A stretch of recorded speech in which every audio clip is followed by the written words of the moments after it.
નમસ્કાર મિત્રો અને વડીલો, તમારું બધાનું ગુજરાતી સ્ટોરી ચેનલમાં સ્વાગત કરું છું. શું આપણા સમાજમાં હવે સંબંધો આવી રીતે થઈ રહ્યા છે? છેલ્લે સુધી વાંચીને તમારો અભિપ્રાય જરૂર આપજો. જો આ સ્ટોરી તમને પસંદ પડે તો આ ચેનલને સબસ્ક્રાઈબ, લાઈક, શેર અને કમેન્ટ કરના મત ભૂલના. આ લખાણ વોટ્સઅપ એપ ઝડપથી વાયરલ થઈ રહ્યું છે. તમારે પણ વાંચવું જોઈએ અને કમેન્ટમાં અચૂક જણાવજો કે આ લખાણ વિશે તમારો શું અભિપ્રાય છે. આજકાલના સંબંધો. હવે સંબંધ તે હકીકતમાં સંબંધ નહીં પરંતુ સોદા થઈ રહ્યા છે. તેમ કહીએ ને તો તેમાં કોઈ અતિયોક્તિ નથી અને એના કારણે જ ઘણી બધી ગડબડ આપણા જીવનમાં થઈ રહી છે. કોઈ પણ માતા પિતા હવે એટલી હિંમત બચી નથી કે કદાચ બાળકોનો સંબંધ પોતાની મરજીથી કરી શકે. વર્ષો પહેલાં સંબંધ કરતા ત્યારે ખાનદાન જોતા હતા. પરિવારની સમાજમાં પકડ અને સંસ્કાર જોવામાં આવતા હતા અને હવે મનને બાજુ પર મૂકીને તનની સુંદરતા, નોકરી, પૈસા, ગાડી, બંગલા અને આ લિસ્ટ આમ ચાલ્યા જ કરે છે. સમય એવો થઈ ગયો છે સાહેબ કે કોઈને સાયકલ અથવા સ્કૂટરવાળો રાજકુમાર જોઈતો જ નથી. બધાની પસંદગી હવે ગાડી બંગલાવાળા રાજકુમારની જ થઈ ગઈ છે. ભલે તેની સંખ્યા માત્ર 10% જ કેમ ન હોય.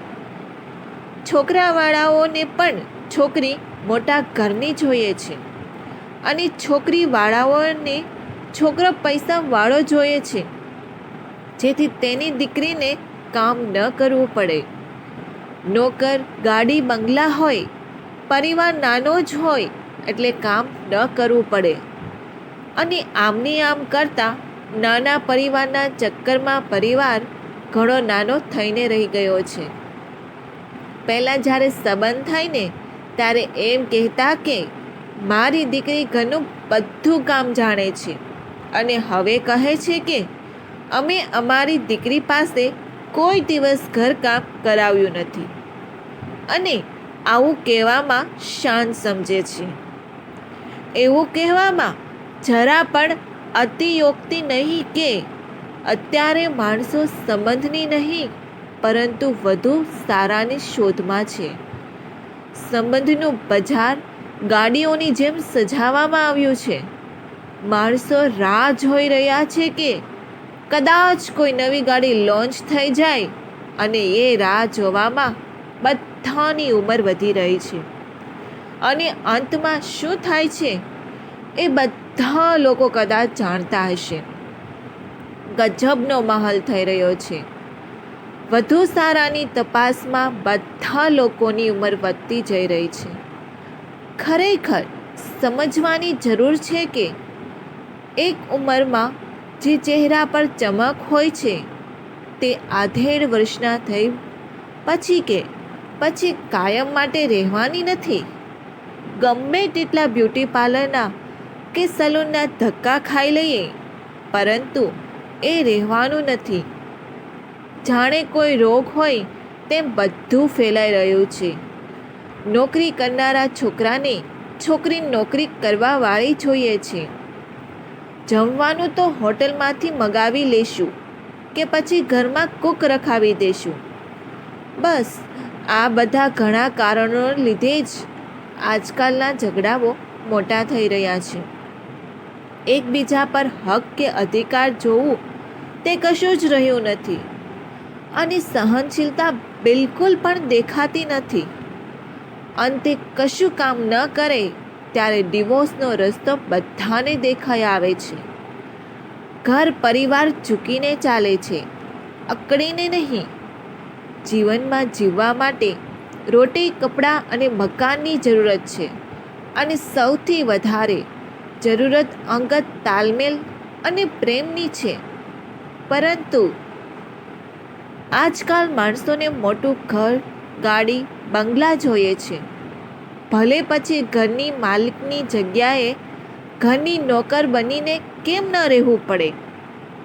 આજકાલ બધા ઘરોમાં લગભગ બધી પ્રકારની સુવિધાઓ ઉપલબ્ધ હોય છે, જેમ કે કપડાં ધોવા માટે વોશિંગ મશીન, મિક્સર, પાણી ભરવા માટે મોટર, મનોરંજન માટે ટીવી, કોમ્પ્યુટર અને વાત કરવા માટે મોબાઈલ.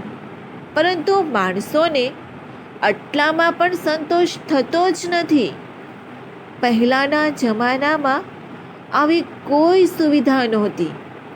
ત્યારે મનોરંજનનું સાધન ઘરકામ હતું અને સાથે પરિવાર હતો. કદાચ એટલા માટે પણ આજના લોકો જે વિચારી રહ્યા છે તેવી વાતો એ લોકો ક્યારેય વિચારતા જ નહીં.